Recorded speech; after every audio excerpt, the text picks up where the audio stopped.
happiness on a plate. Hi everyone, welcome back to the channel. Now, a question for you. If you loved kebabs and you had no teeth, what would you do? Let me know in the comments below what you would do, because today I'm going to be sharing with you a recipe that fits this perfectly.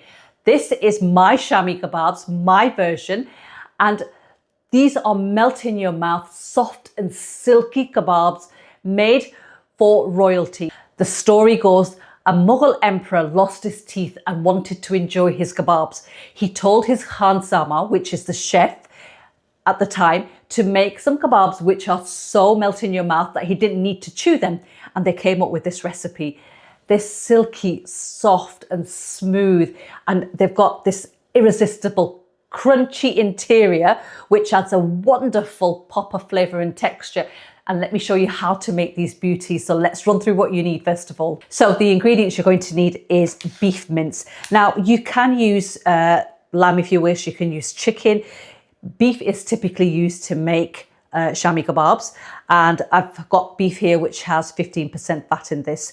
And we have the following spices. We've got a teaspoon of salt, coriander powder, garam masala, Kashmiri chilli powder. We've got half a teaspoon of turmeric powder and a teaspoon of cumin seeds whole. And we've got some ginger and garlic paste here. We've got 1 teaspoon of that. And this recipe requires a binding of some sort. So to form the kebabs, to bind the meat together, you normally add chana dal into this, or any kind of dal like moong dal, whichever dal you want, but it's traditionally made with chana dal. So I'm showing you a version which uses chickpeas, tinned chickpeas, pre-cooked. You don't need to soak the dal, you don't need to cook the dal. You just use a can of chickpeas which I've drained and washed. And that works perfectly because, as we all know, when you split a chickpea in half, it is chana dal. So this is my quick and easy version. Now these patties are going to be filled with a crunchy texture and filling. And for that, you're going to need a small red onion, which I finely diced. I've got green chillies, which I've chopped up. Now I've got 2 green chillies in here. They are spicy. If you like it even more spicy, add more in.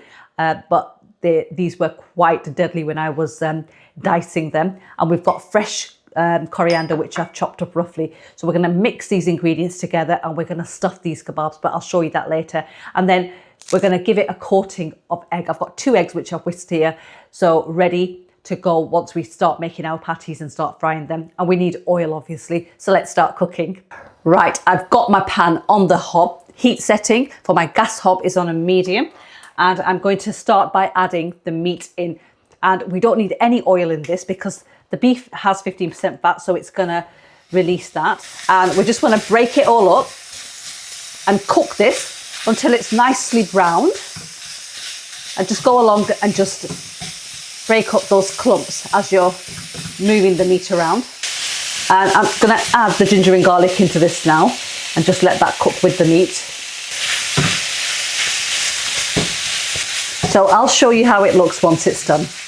Right, so the mince has browned off nicely, and you can see that it's releasing its own natural moisture. At this stage, I'm going to add the spices in and just allow all the moisture to dry up and just cook that for approximately, I'd say, 3 to 4 minutes. So make sure you just mix all of those spices into that mince. And as you can see, it's actually releasing its own fat. It's rendering down, and you don't need to add any oil into this because you don't want the mixture to be oily. You want it to be nice and dry. So just a few more minutes and this will be ready. So once the moisture has evaporated fully, turn the gas off and let this cool down for 15 minutes. And then I'll show you what you need to do next. So whilst the keema is cooling down, I'm actually going to start preparing the rest of the ingredients. And I'm going to start with the filling first. So take the onions and just pop them into a larger bowl, and then add the fresh coriander and the green chilies, and just mix everything together and just set that aside. Oh, it smells so good. And also what we'll do is we'll actually grind the chickpeas down. So I'm just going to add them into my food processor. And let's grind this. And you want it to be quite fine. And then just make sure you take it down from around the edges as well. Okay. So once you've actually ground the chickpeas down, what you want to do is wait for the keema, because even though this is quite fine, you want it to be super, super fine. And by adding the keema into that will create that texture to grind down better. So I'm just going to wait for the keema to cool down a little bit more, and then I'll just add it into this and just grind it all down. Right, so the mince has cooled down, and I just placed mine in a baking tray and just left it on the sink, and it's cool enough to work with. And now I'm going to add this in, and I might have to do this in like 2 parts because my food processor is small. And then just push everything down again and just add more mince in until you've ground the entire lot. And I'll show you the texture of this once it's done. Right, so what I've done is I've taken some chickpeas out of here, the ones that we grinded, and popped them into the next lot of mince that we've got, because it helps it sort of like bind everything together. Right, so this is how the mixture looks, and what you want to do is you just want to give everything a good mix. Right, so when you've mixed that thoroughly, that's how it looks, and that's the texture you're looking for. Just look, it's slightly wet, but it's still holding its shape, a bit like Play-Doh. And now we are ready to form our patties. So take a decent amount and place it in the middle of your palm, and then just press down, and it is quite pliable, and all depends how big you want the Shami Kebabs. You can make them slightly bigger if you want, but just take enough to be able to make a nice sized kebab, and then flatten it out and take this mixture that we made earlier with the onions, coriander and chillies, and place that in the middle, and then bring everything up into the middle. And it might be a bit tricky at first, but just trust the process. Cup the meat between your hands like that and just press down to make this patty. And that's how it should look. Just turn it over. Doesn't matter if it's opened up slightly there. You're gonna give it a coating of egg before we fry them, so that'll stop them from breaking, but they are super soft. And that is how it looks. So I've made all of my Shami kebabs. This recipe gives you 10 kebabs and they're ready to be fried. But I want to give you a top tip before we do that. Once you fry them, you want to have your platter or wherever you're serving them on ready, because they are very delicate and they do tend to break. So have a platter that you're wanting to serve them on ready. So just cook them and transfer them straight onto that, and don't be moving them around, otherwise they'll break. So let's start frying. Right, so I've got my workstation ready. I've got my eggs, which I whisked earlier. You don't need to add anything into the eggs. And I've got the same pan, which I've wiped down, on the hob. Heat setting is on a medium. So I'm going to go in and add enough oil, and we're going to be shallow frying them. So just the bottom of the base needs to be covered with oil. So just like that. And just let that heat up for about a minute or so. Just add a little bit more in.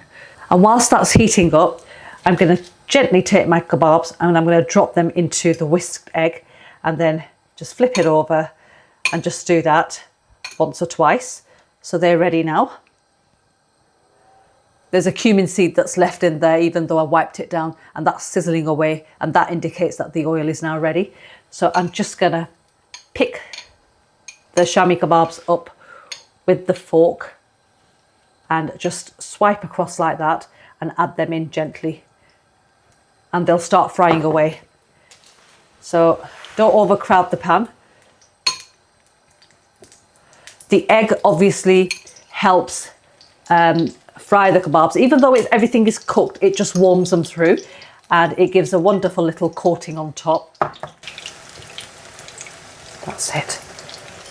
So give them a couple of minutes, around 2 to 3 minutes on each side. It's on a medium heat, and then we'll flip them gently and then cook them for a further 2 to 3 minutes, and then they'll be ready to take out and serve up. So I'll show you how they look in around 2 to 3 minutes time. Right, so we're ready to flip the Shami kebabs. So just gently go in and just give them a flip like that. And then move on to the next one. Looking good.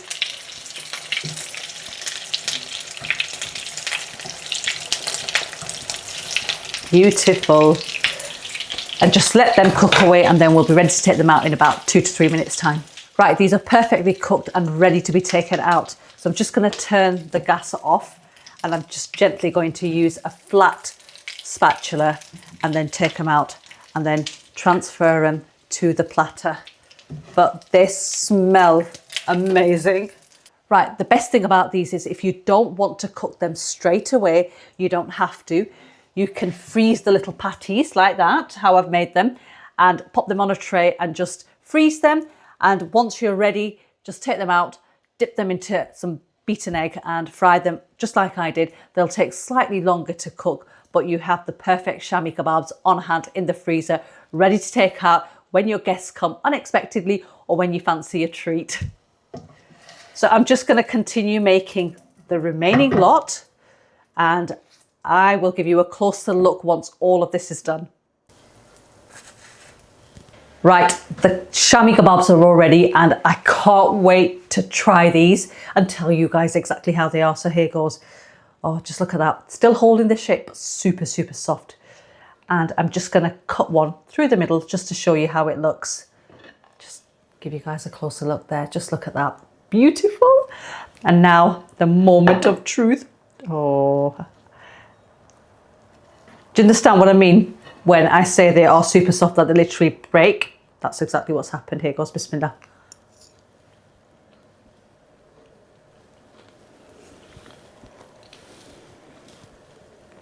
They are, oh, so, so good. That coriander, the crunch of the onions coming through, and the chili, it's so fresh. It's beautiful. I'm going to try it with the chutney that I made. There we are. Oh, look, just look at that.